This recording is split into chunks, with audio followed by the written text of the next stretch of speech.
Bien, hermanos, vamos a orar.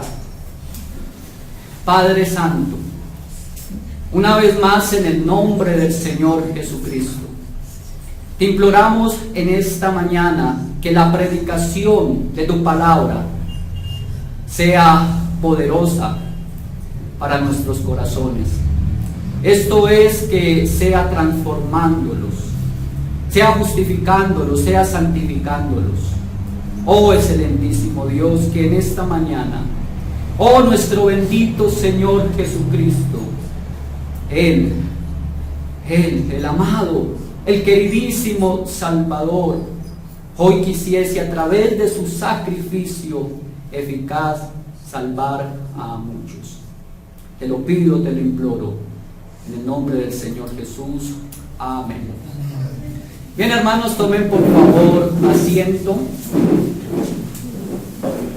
El título del mensaje de hoy es la sustitución de la cruz. El apóstol Pedro dice en su primera carta, capítulo 3, versículo 18, porque también Cristo padeció una sola vez por los pecados, el justo por los injustos, para llevarnos a Dios.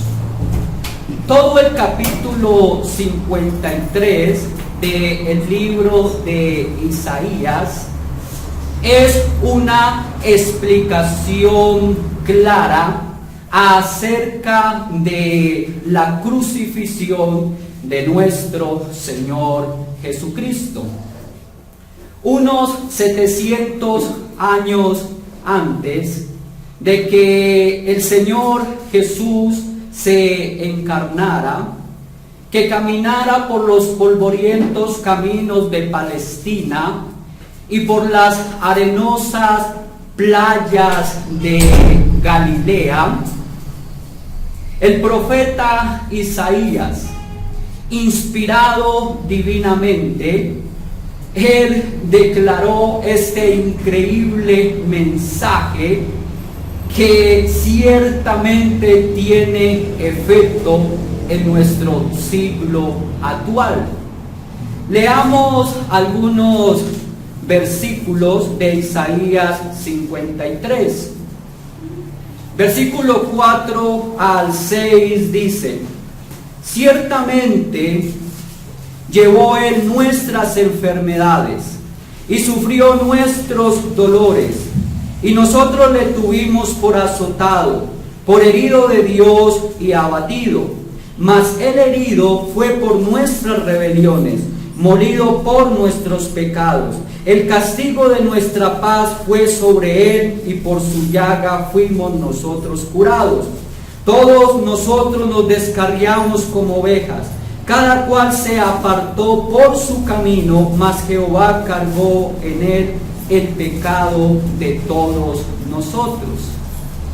Noten, amados hermanos, el apóstol Pedro, lo que él dijo fue un reflejo de lo que el profeta Isaías dijo en su tiempo. Permítanme decirles que en estos versículos hay suficiente dinamita espiritual del Evangelio, encendida por la chispa de la fe en Jesucristo, para eliminar el pecado, para eliminar la enemistad con Dios y para librar la confusión de cualquier corazón y darle una seguridad firme y perpetua. Ahora bien, ¿cuál es el propósito de la pasión de Cristo? ¿Por qué el Señor Jesús tuvo que morir en esa cruz? El mayor evento extraordinario que el mundo ha podido presenciar ocurrió en una colina, saliendo de la ciudad de Jerusalén, donde el Hijo de Dios fue clavado en una cruz, mientras la oscuridad fue como un velo que cubría el sol, símbolo del desamparo de Dios hacia su amado Hijo, donde también hubo un terrible terremoto que hizo temblar y abrir la tierra, donde muchos resucitaron, mostrando con esto de que las fuerzas infernales golpearon fuertemente hacia las puertas de su misma gloria, mientras el Hijo de Dios moría en ensangrentada agonía. Miren, queridos hermanos, y de aquí surgen muchas preguntas. ¿Por qué Jesús tuvo que morir? ¿Por qué en una cruz? ¿No es Dios un Dios de amor? ¿No es Dios todopoderoso que pudo haber resuelto el asunto de otra manera? Si es Dios un Dios de amor y quiere perdonar, ¿por qué no sencillamente dijo, bueno, si se arrepienten de sus pecados, les perdonaré, sin tener que masacrar en una cruz a su propio Hijo? Entonces, ¿cuál es el propósito de la pasión y de la muerte de nuestro Señor Jesucristo? Miren, el Calvario no solamente es el más grande suceso o acontecimiento que el mundo ha podido contemplar, sino que también es la más grande victoria de Dios, porque Dios ha tenido un propósito. Dios nunca ha hecho las cosas sin razón. Y permítanme decirles que usted y yo ha estado entrelazado en su propósito, el cual consiste en justo por los injustos para llevarnos a Dios. ¿No es esto maravilloso e indescriptible propósito de Dios? Claro que sí, porque lo que les estoy diciendo es que Dios tuvo a bien incluirnos en el propósito de la sustitución de la cruz. En palabras más sencillas, a ustedes, los elegidos por gracia, mediante el sacrificio del Señor Jesucristo, Él los ha llevado a Dios. Deseo compartirles 3 verdades bíblicas extraordinarias que aprendemos de la muerte de nuestro Señor Jesucristo. Y la primera verdad es el propósito sustitutivo de la cruz. ¿Lo escucharon? El propósito sustitutivo de la cruz. Usted nunca entenderá el misterio de la cruz si usted no conoce el propósito sustitutivo. Si usted no llega a conocer el propósito en que la cruz de Cristo es nuestra sustitución, usted nunca entenderá el propósito de Dios para su vida. El Señor Jesucristo llevó mi pecado, llevó su pecado en esa cruz. El justo por los injustos. Pero Jesús no murió como un mártir. Jesús no murió como una simple víctima indefensa. Miren lo que el Señor Jesucristo dice con referencia a su vida. En San Juan capítulo 10, versículo 18, Él dice: nadie me la quita, sino que yo de mí mismo la pongo. Tengo poder para ponerla y tengo poder para volverla a tomar. Este mandamiento recibí de mi Padre. Y San Pablo dice en Gálatas 2:20, en la parte final: quien me amó y se entregó a sí mismo por mí. El Señor Jesucristo se entregó a sí mismo como sacrificio.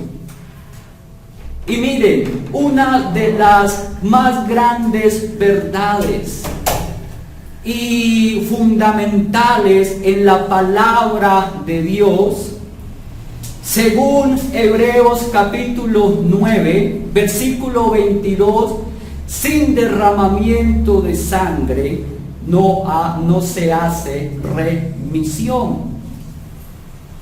Es decir, de que la vida está ¿en qué? En la sangre. Y el apóstol Pablo dice en Romanos 6:23: porque la paga del pecado es muerte. ¿Qué significa esto? De que necesitábamos de un sacrificio para el perdón de nuestros pecados. Y esto demandaría la vida de un inocente. Cristo es ese sacrificio voluntario. Él es el vicario, Él es el sustituto, ¿sí?, que ocupó el lugar de nosotros los culpables, el justo por los injustos. Necesitamos creer de que necesitábamos de ese sacrificio para el perdón de nuestros pecados. Escuchen esto: la salvación no consiste en aprender lecciones acerca de la vida de Jesús, que esto es lo que se la pasan enseñando en muchas iglesias hoy en día. La gente dice: oh, quiero ver a Jesús, oh, quiero aprender de Jesús, oh, quiero seguir a Jesús. Bien, aprenda de Jesús todo lo que quiera y siga su ejemplo. Pero esto no es salvación. La salvación no consiste en aprender lecciones acerca de la vida de Jesús. Muchos tienen a Jesús como un gran maestro, como un gran filósofo. Lo admiran porque Él es el creador del cristianismo. Pero permítanme decirles de que esto no es salvación. La salvación no es aprender acerca de la vida del Señor Jesús. La salvación, escuchen muy bien esto, significa recibir la vida por medio de Cristo como nuestro sustituto. ¿Sí? Mire, usted no solamente necesita creer de que Jesús es Dios y que Él tuvo una vida perfecta. Usted necesita creer de que Él fue el sacrificio para nuestros pecados. Jesús no murió para darnos ejemplo. Mi muerte no sustituye a nadie ni a mí mismo. Aunque Él fue el más grande ejemplo de sacrificio que el mundo ha presenciado, mire, el propósito central de la muerte del Señor Jesús no es este, sino que es el siguiente: en que Él murió para ser nuestro sustituto. Y cuando Pedro dice de Jesús que Él es el justo, bien, ¿qué significa esta palabra? de que Jesús es totalmente perfecto, es completamente bueno y es absolutamente santo. Y por lo tanto, al ser Jesús justo y santo, no puede disculpar el pecado. Nahum, capítulo 1, versículo 3, dice que Jehová es lento para la ira. Y no pierdan de vista de que Jesús es Jehová, ¿sí? Y grande en poder, ¿sí? Pero luego que dice, no tendrá por inocente al culpable. Si ustedes consultaran en todos los diccionarios que hayan en el mundo, para tomar una sola palabra, mediante la cual quisiese describir o definir quién es Dios, ¿sí? Probablemente la palabra que usted escogería es que Dios es amor, y con A mayúscula. Y ciertamente Dios es amor. Él es indescriptible e inmensurable amor. Pero aunque no hay una sola palabra que pueda describir con exactitud a Dios, en mi caso, si tuviese que escoger una palabra para definir a Dios, esta sería santo. Santo, santo, santo es Jehová de los ejércitos. Y esta palabra se repite varias veces en la Biblia, como en Isaías capítulo 6, versículo 3, y en Apocalipsis 4, 8. Ustedes en la Biblia no van a encontrar esta repetición en otros atributos de Dios. No van a encontrar amor, amor, amor. Pero ¿qué significa la palabra santo? Con relación a Dios, significa que Él es la antítesis del pecado. Al ser Dios santo, Él aborrece, está en contra del pecado.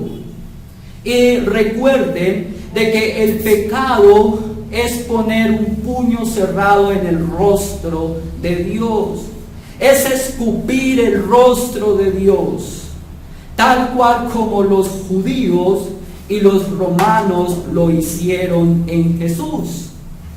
El pecado aborrece cualquier cosa que tenga que ver con Dios y su palabra. Dios es justo y nosotros somos injustos. Ahora bien, si tuviésemos que describir la naturaleza del hombre usando una sola palabra, esta palabra sería pecado.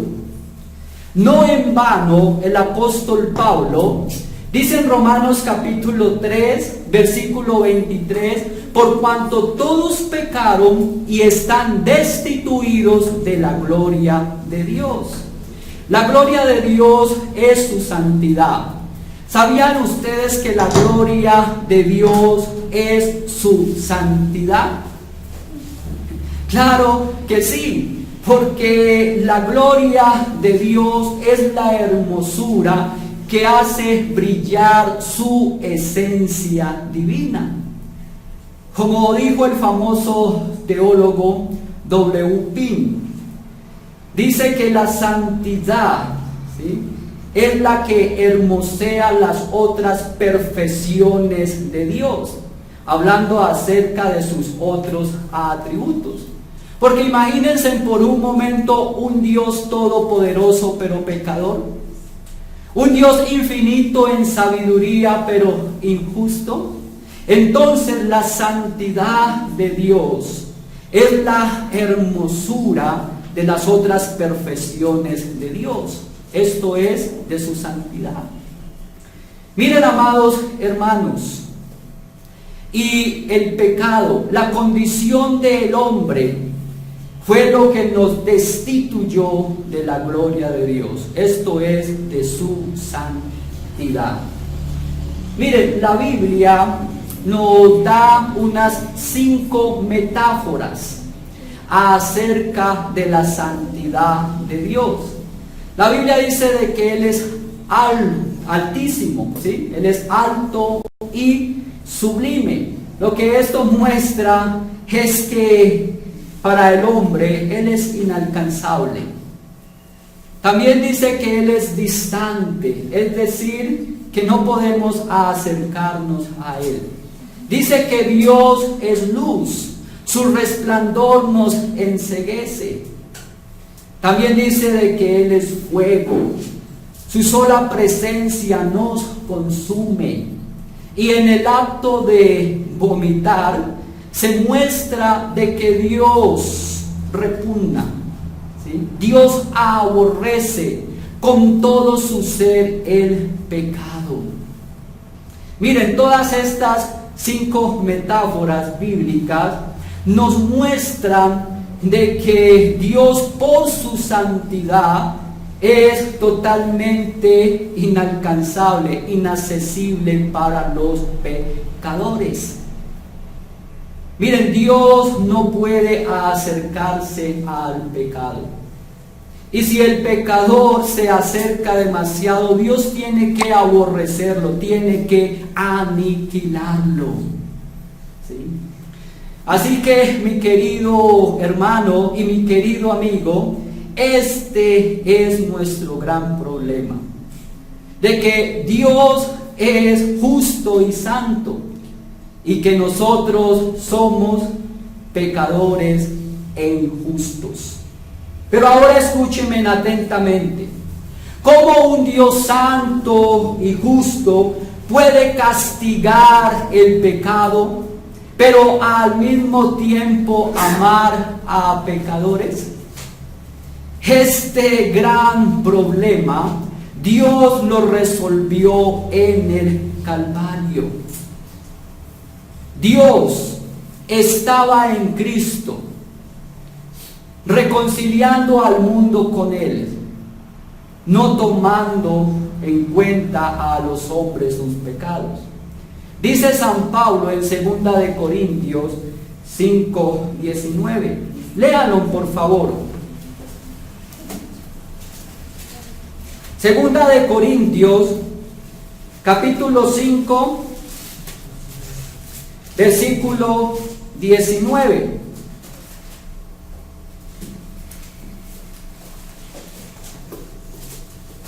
Dice, porque Dios estaba en Cristo, reconciliando consigo al mundo, no tomándoles en cuenta a los hombres sus pecados. Aquí está el médico divino, el cual abandonó el cielo para venir a la tierra, pero no solamente para diagnosticar, ¿sí?, la enfermedad de su paciente, sino que también vino para sanarle completamente de su enfermedad. ¿Y la solución cuál fue? La sustitución, el justo por los injustos.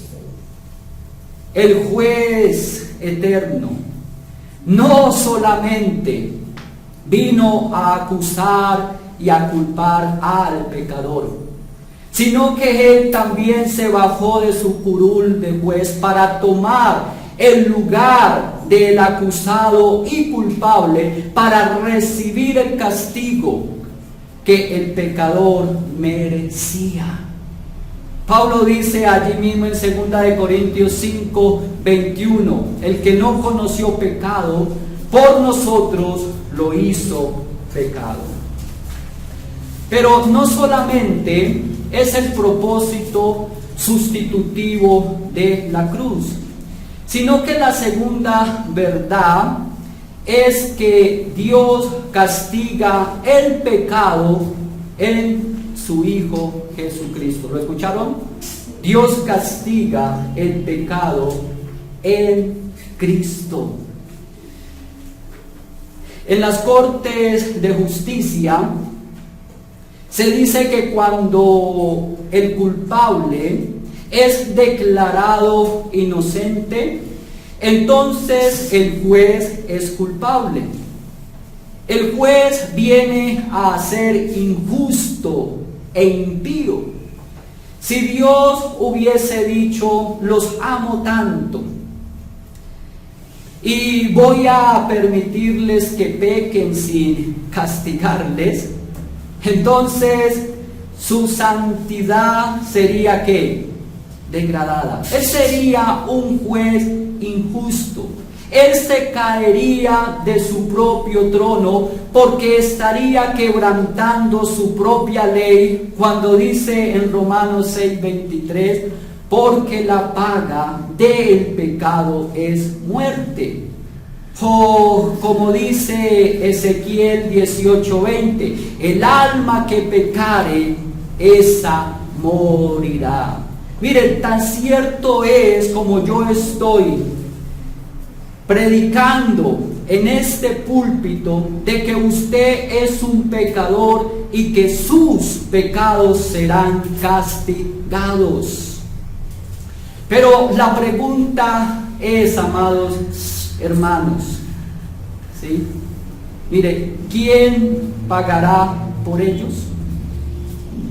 No olviden de que Dios no va a pasar por alto ni un solo pecado, ni la sombra del más mínimo pecado quedará impune. Dios castigará todos tus pecados. Y Dios va a castigar el pecado, sea en el Señor Jesucristo, o los castigará en ti, condenándote para siempre en el infierno. Miren, Dios es justo, ¿sí? Y Dios no pasará por inadvertido ninguno de nuestros pecados. Dios no se va a hacer el de la oreja mocha, ni tampoco el de la vista gorda.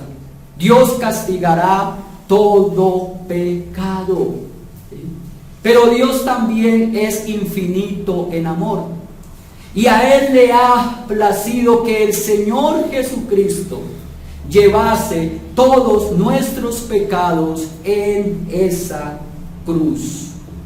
Pero también no quiero que olviden de que la muerte de nuestro Señor Jesucristo no fue un accidente, no fue un incidente, no fue un emergente plan de salida, sino que la muerte del Señor Jesucristo siempre estuvo en el corazón de Dios, desde antes de la fundación del mundo.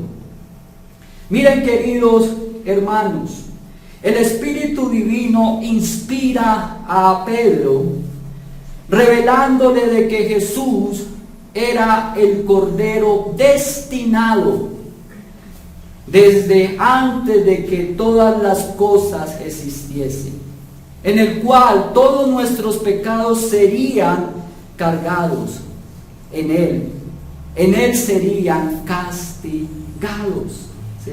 Lo dice su primera carta, capítulo 1, versículo 20. Allí dice, ya destinado desde antes de la fundación del mundo, pero manifestado en los postreros tiempos por amor de vosotros. Y en Apocalipsis 13:8 se habla de Cristo como el Cordero inmolado desde el principio del mundo. Miren, Jesús nació bajo la sombra de la cruz. Ahora, ¿por qué fue inmolado? Todo el capítulo de Isaías 53 lo explica claramente. Pero por favor leamos los versículos 4 al versículo 6. Isaías 53, verso 4 al verso 6 dice: ciertamente llevó Él nuestras enfermedades y sufrió nuestros dolores, y nosotros le tuvimos por azotado, por herido de Dios y abatido. Mas Él herido fue por nuestras rebeliones, molido por nuestros pecados. El castigo de nuestra paz fue sobre Él, y por su llaga fuimos nosotros curados. Todos nosotros nos descarriamos como ovejas, cada cual se apartó por su camino, mas Jehová cargó en Él el pecado de todos nosotros. Jesús fue castigado en nuestro lugar, precio que merecían nuestros pecados. Pero no solamente fue el propósito sustitutivo de la cruz, y que Dios castigó nuestro pecado en su Hijo Jesucristo, sino que la tercera verdad es que su sangre derramada perdona nuestros pecados. ¿Lo escucharon? Su sangre derramada perdona nuestros pecados. Hay un río de sangre a lo largo de todas las Escrituras. Cuando Adán y Eva pecaron en el jardín de Edén, ellos, para tapar su vergüenza, se cosieron hojas de higuera. Pero ¿qué hizo Dios? Él mató ciertos animales y les hizo ¿qué?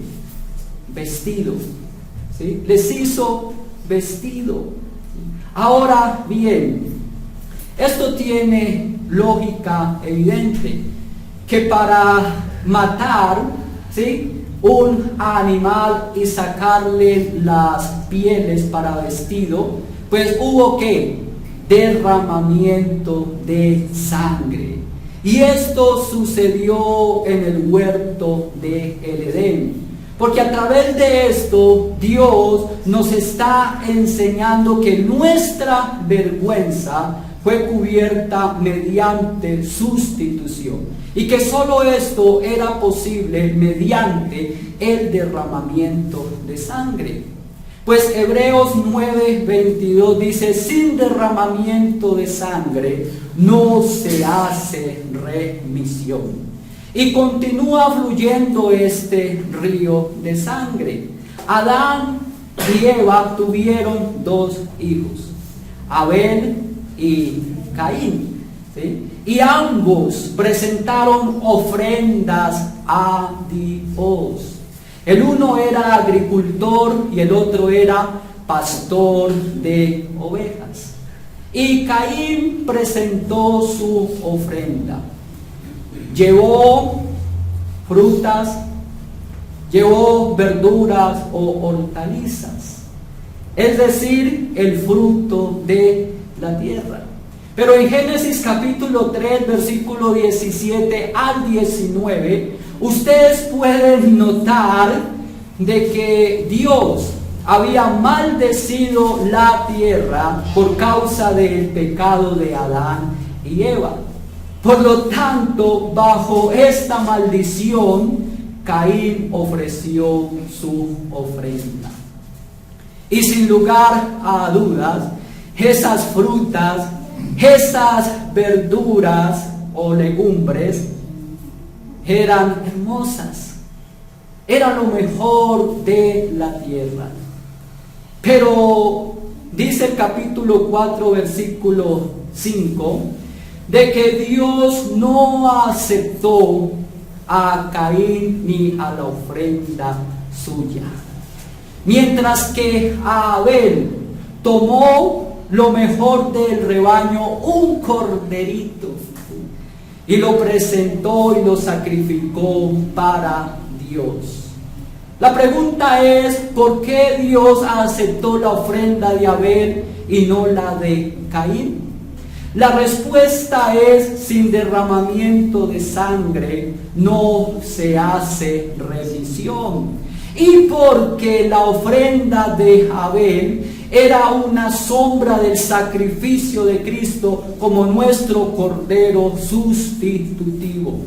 Y no quiero pasar por alto esto.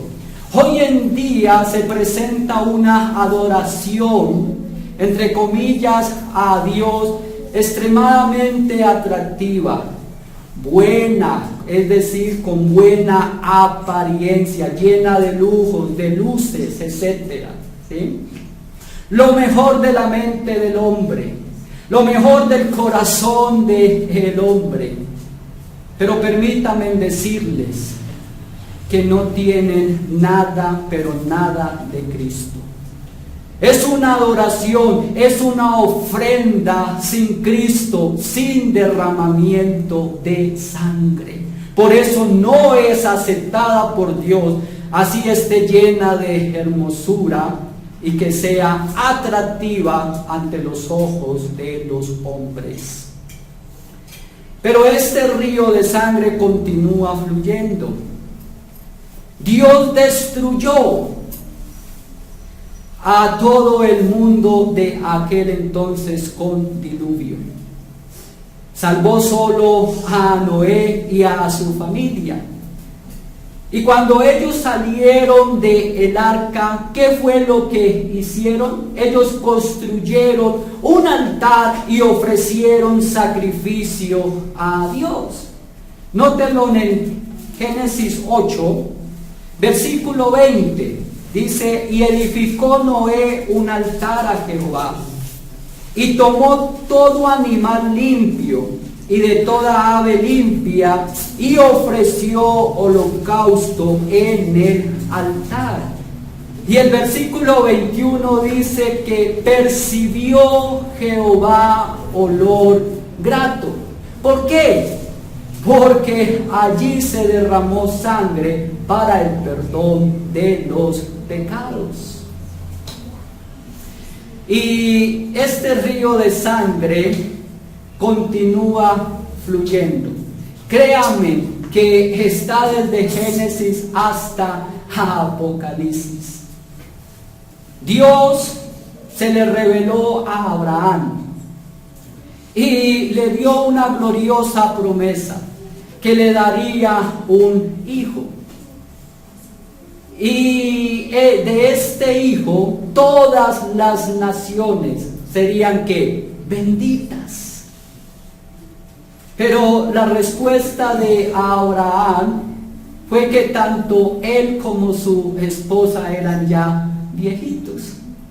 A lo cual Dios respondió que ese hijo sería una señal milagrosa, una demostración de un milagro glorioso. Y Abraham amó mucho a Isaac, más que a cualquier otro, ¿sí? A esa promesa milagrosa. Pero un día Dios le dice a Abraham: toma a tu único hijo, a quien amas tanto, y ofrécemelo como sacrificio, y te mostraré el lugar. Y cuando Abraham e Isaac llegaron juntos al monte Moria, que años más tarde vino a ser el mismo monte Gólgota, el mismo monte Calvario, Isaac le pregunta a su padre: aquí está la leña, está el fuego, está el cuchillo. Y Abraham, posiblemente con lágrimas en sus ojos, le dijo: hijo, cree en mí, porque ni siquiera yo lo entiendo.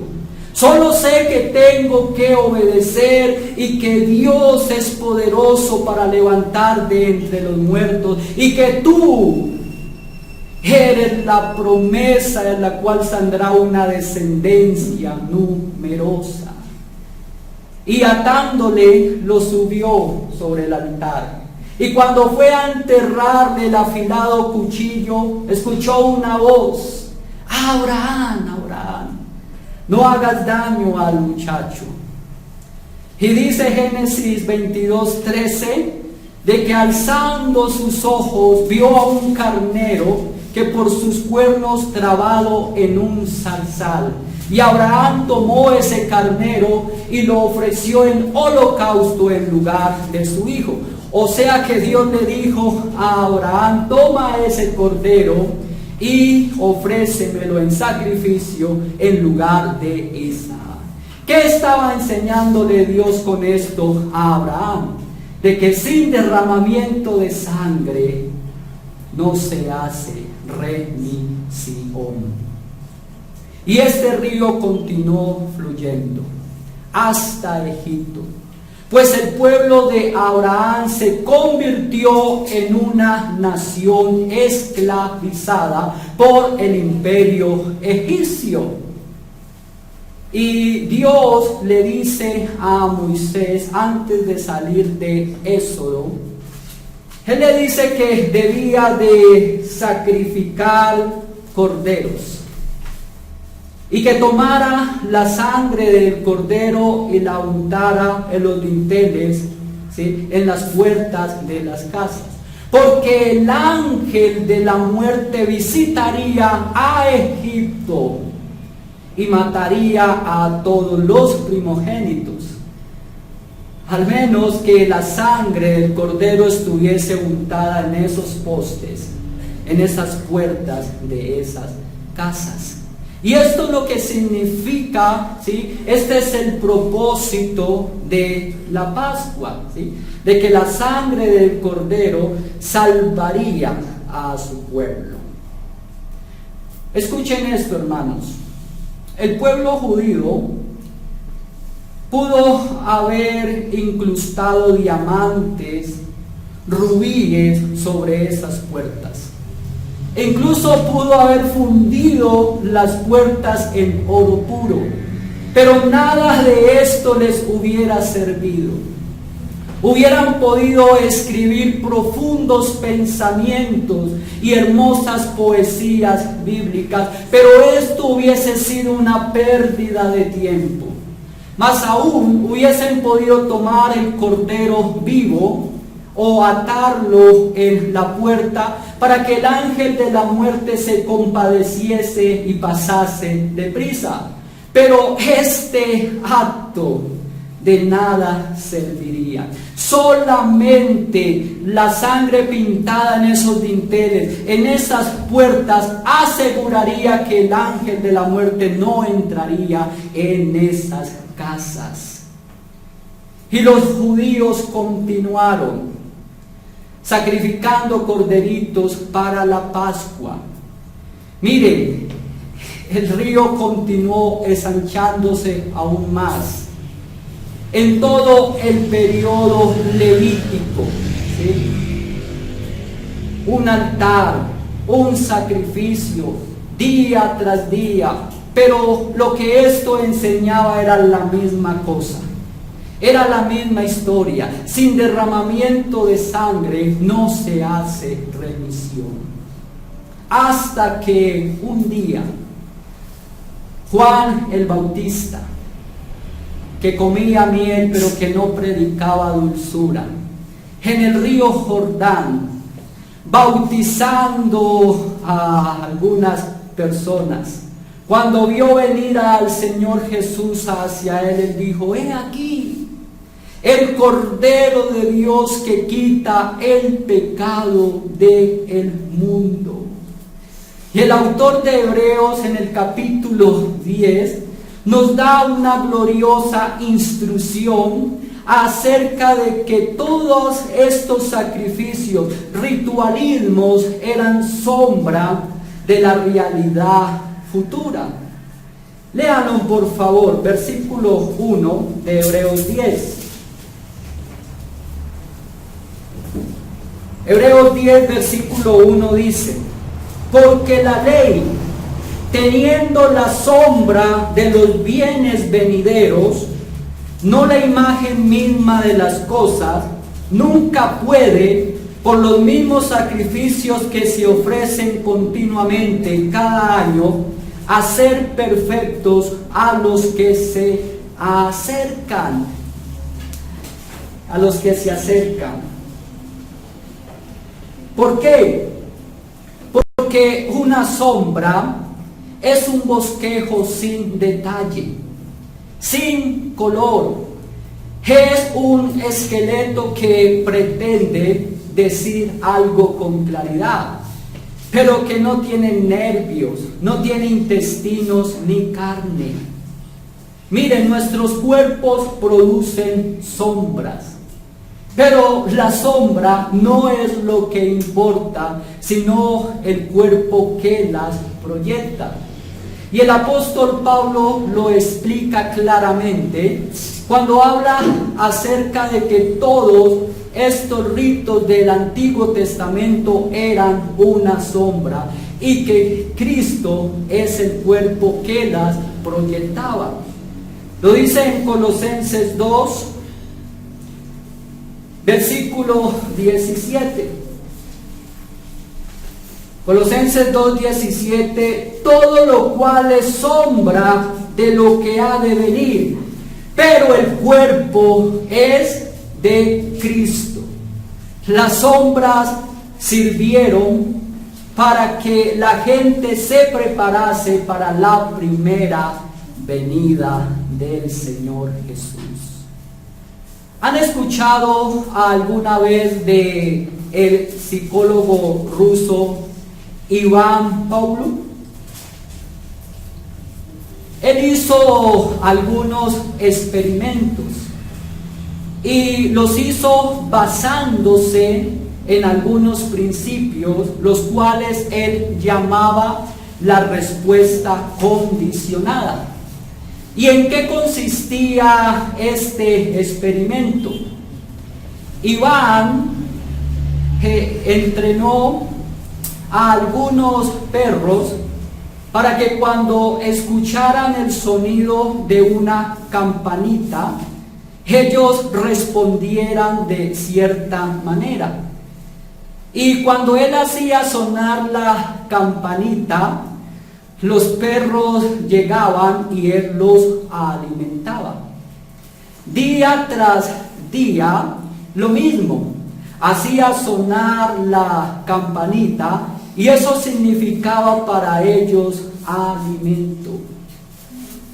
Y después de algunos días que él hacía sonar la campanita, los perros llegaban baboseando, ¿sí?, en anticipación a los alimentos que recibirían. ¿Qué significaban esos sacrificios del Antiguo Testamento? Es la respuesta condicionada de Dios. Es decir, que Dios estaba preparando a su gente para cuando se manifestara la realidad del Calvario, nosotros pudiésemos entender por lo menos tres cosas básicas. Primera, el justo por los injustos, sustitución. Segunda, porque la paga del pecado es muerte, condenación.